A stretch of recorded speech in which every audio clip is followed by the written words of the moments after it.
Hello friends, welcome to Puja boutique. आप सब कैसे हो? आई होप आप सब बहुत अच्छे होंगे। तो आज का मेरा टॉपिक है कस्टमर के कपड़े लेते समय हमें किन किन बातों का ध्यान रखना चाहिए। मैं वीडियो बनाने ही चली थी, तभी मेरे पास कस्टमर आ गया। इसके 4-5 सूट आए हुए थे, तो अब ये पहन कर देखेगी। 2 सूट मैंने इसके रेडी किए हुए थे।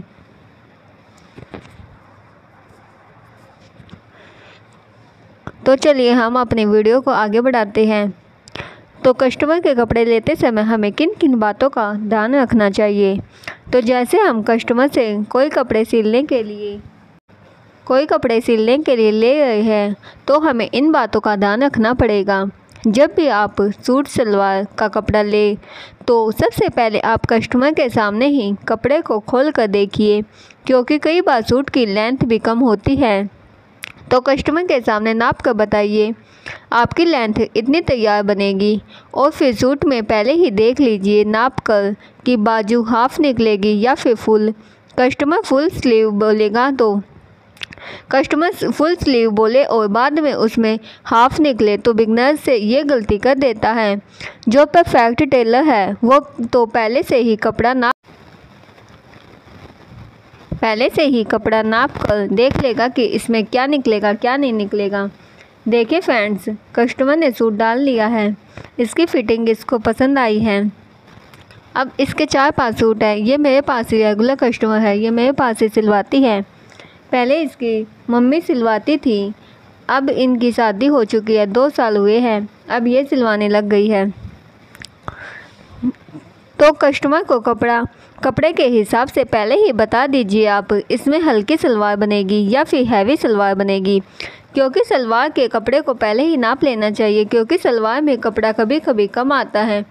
और फिर 2 मीटर अगर कपड़ा आएगा तो उसमें पटियाला सलवार नहीं बन पाएगी। अगर कोई कस्टमर आपसे बोले इसमें पटियाला सलवार निकालनी है, तो उसमें पटियाला सलवार नहीं निकल पाएगी। 2 मीटर में मुश्किल से, अगर किसी की लेंथ ज़्यादा है, 39-40 लेंथ है, तो उसकी सलवार हल्की ही मीडियम ही निकलती है। तो कस्टमर को आप क्लियर बोल दीजिए कि इसकी सलवार इतनी निकलेगी और ज़्यादा हैवी नहीं हो पाएगी। कभी कस्टमर फिर आपसे बाद में बोले, बिगनर्स ये गलती कर देता है, पहले नहीं देख नाप कर नहीं बोलेगा कि इतना निकलेगा, फिर बाद में वही थोड़ी बहुत झिकझिक होने लग जाती है। तो कस्टमर को पहले ही क्लियर कर दीजिए।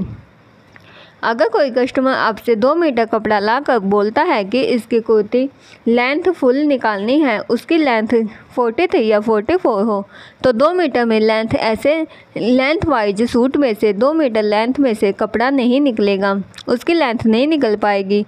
तो आप कस्टमर को पहले ही बोल दीजिए कि इसमें से 2 मीटर कपड़े में आपकी लेंथ नहीं निकल पाएगी। अगर कपड़ा 2.5 मीटर हो तो उसकी लेंथ प्रॉपर निकल जाएगी, क्योंकि उसकी लेंथ निकल जाएगी, और फिर साइड में से जो अर्ज का कपड़ा होगा उसमें से उसकी स्लीव निकल जाएगी।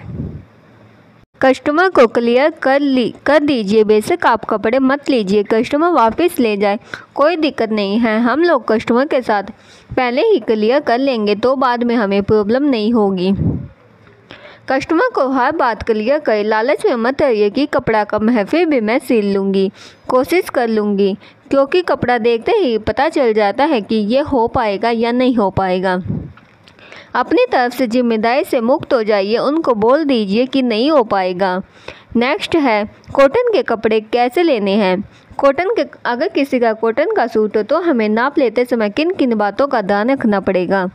कॉटन के कपड़े श्रिंक हो जाते हैं, और कोई कपड़ा होता है बढ़ जाता है, तो उसमें भी आपको मार्जिन का ध्यान रखना पड़ेगा, उसमें मार्जिन आपको एक्स्ट्रा लेना पड़ेगा। नाप लेते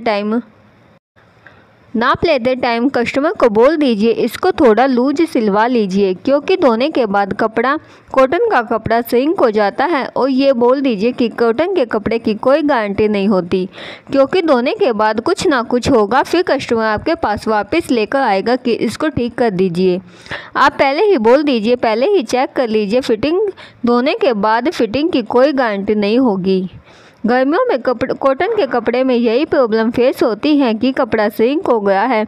मैं ऐसा करती हूँ, मेरा कोई अगर मेरा कोई रेगुलर कस्टमर है तो मैं उसको पहले ही बोल देती हूँ, आंटी आप इसको धो कर ले आना, बाद में मैं इसको सील दूँगी। उससे क्या है कि कॉटन का कपड़ा जितना सिंक होना होगा वो हो जाएगा और बाद में फिटिंग भी गड़बड़ नहीं होगी और उसकी फिटिंग भी बहुत अच्छी आती है और कपड़ा ऐसे का ऐसे रहेगा।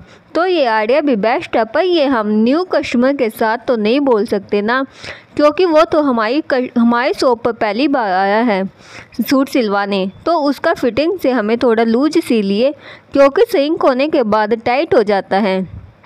कस्टमर से कपड़ा लेते टाइम देख लीजिए कपड़े में कहीं कट वगैरह तो नहीं है ना, बाद में कट वगैरह तो नहीं है ना, कभी आप बाद में देखो फिर कस्टमर नहीं मानेगा कि ये कट पहले ही था सूट में। तो पहले ही अच्छे से चेक कर लीजिए और मान लीजिए आप उस टाइम ध्यान नहीं दे पाए तो कटिंग करते टाइम थोड़ा ध्यान देना पड़ेगा आपको। कपड़े को अच्छे से खोल कर चेक करो, अगर उसमें कोई कमी लग गई है तो उसको साइड में रख दीजिए, उसके पास फ़ोन करिए, बाद में बता दीजिए। अगर आपके पास फ़ोन नंबर भी नहीं है तो कस्टमर के आने का इंतज़ार करिए, जल्दबाजी में कुछ नहीं है। उसके पास फ़ोन करके बता दीजिए। हाँ, कस्टमर से फ़ोन नंबर ज़रूर ले लेना चाहिए, ताकि अगर आपको कुछ सूट सिलते टाइम कुछ पूछना हो तो आराम से पूछ सको।